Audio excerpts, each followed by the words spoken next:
Eu sou de uma família tradicional de pastores, tá? Eu sou a segunda geração, meu pai e meus tios são a primeira geração, e meu pai com minha mãe são pioneiros do ensino teológico pentecostal no meio evangélico. São educadores seculares e também educadores cristãos. Então eu venho de uma família de pastores, né? E também de educadores. Então eu tenho uma formação, uma boa formação pela parte de meu pai e de minha mãe, tanto teológica como secular. Uma família muito tradicional no meio evangélico brasileiro, da maior igreja evangélica que é a Assembleia de Deus. Mais de 50% dos evangélicos no Brasil são da Assembleia de Deus. Meu pai foi um grande líder dessa denominação e hoje eu estou dando continuidade a esse trabalho de meu pai e dos meus tios. Para nós, o Deus de Israel é o nosso Deus. Não tem nenhuma absolutissimamente diferença. Aqui está o ponto comum. O segundo ponto é que nós estudamos o Antigo Testamento, que fala da história do povo de Deus, Israel como povo de Deus, e é uma história no Antigo Testamento para nós que ela não é doutrina para a igreja evangélica, mas ela tem uma riqueza de fatos para a vida. Então nós sabemos que o cristianismo vem de lá. Se existe o cristianismo, é porque existe Israel. Na minha opinião, o antissemitismo é uma tentativa novamente do que já aconteceu, certo? No período nazista, é uma tentativa moderna usando outros meios com o mesmo propósito.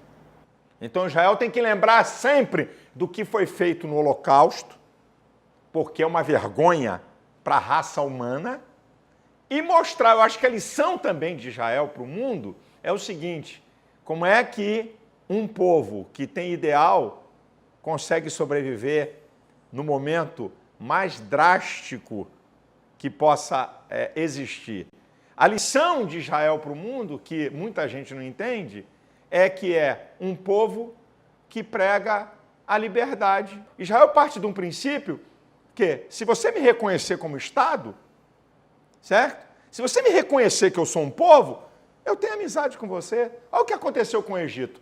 Vocês me reconhecem? Toma de volta aqui a terra que nós conquistamos. Porque Israel conquista território para negociar sua sobrevivência. Um negócio muito interessante, né? Chegou toda aquela... Eu conheço, já passei por lá mais de 10 vezes. Toda a península que é rica, que tem riqueza, tá, do Sinai. Vocês me reconhecem? Está aqui, é de vocês. A gente reconhece que esse território não é nosso. Certo? A Síria quer Golã.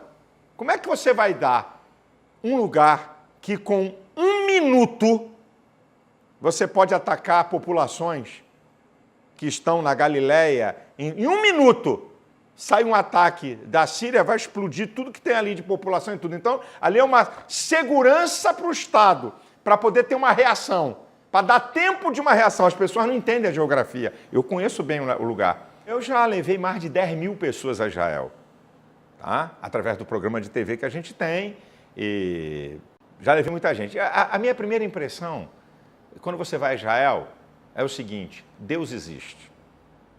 Para mim é isso. Deus existe, é a primeira coisa, certo? Segundo, a Bíblia é a verdade. Quando você vai a Israel, a Bíblia é a verdade. O maior mapa de arqueologia do mundo é a Bíblia. Você vai lá e comprova tudo aquilo. Não estamos falando de religião, estou falando de ciência, certo? Terceiro lugar, quando eu vou a Israel, eu digo assim: você sai do Egito e entra em Israel. Tá? Eu já fiz isso várias vezes. É uma diferença monumental, estupenda de avanço, certo? De povos, de pessoas vivendo num Estado democrático. É outro mundo, certo? É outro papo. Então, eu, quando vou a Israel, eu digo para as pessoas: vocês vão ver o seguinte: número 1, que Deus existe. Número 2, que a Bíblia é verdade. Como é que esse povo sobrevive aqui? Dos 100% desses territórios aqui, 99% é ocupado por árabes, 1% é ocupado por Israel. Como é que esses caras conseguem sobreviver com tanto avanço, com tanta coisa, no meio, rodeado de gente que quer engolir eles vivos? É um negócio muito impressionante. caso de Israel é o seguinte: número um Estado soberano. Número 2, um grupo mundialmente reconhecido como terrorista. Um grupo terrorista que prega a destruição de um Estado soberano. Começa a lançar foguete. Aí sabe qual é a história? Mais de 2.000 foguetes lançados sobre um Estado soberano. Esse Estado tem a tecnologia de se proteger. Se esse Estado não tem a tecnologia de se proteger, milhares e milhões de vidas iam ser ceifadas, porque os ataques são indiscriminados. Aí esse Estado tem uma tecnologia de se defender disso. Não causa os danos que poderiam causar, mas esse Estado tem que reagir para anular essa ação. Todo o exército foi feito para proteger seu povo. Terrorista bota o povo para se proteger. Instalam os lançadores de foguetes em áreas residenciais, em hospitais, em mesquitas.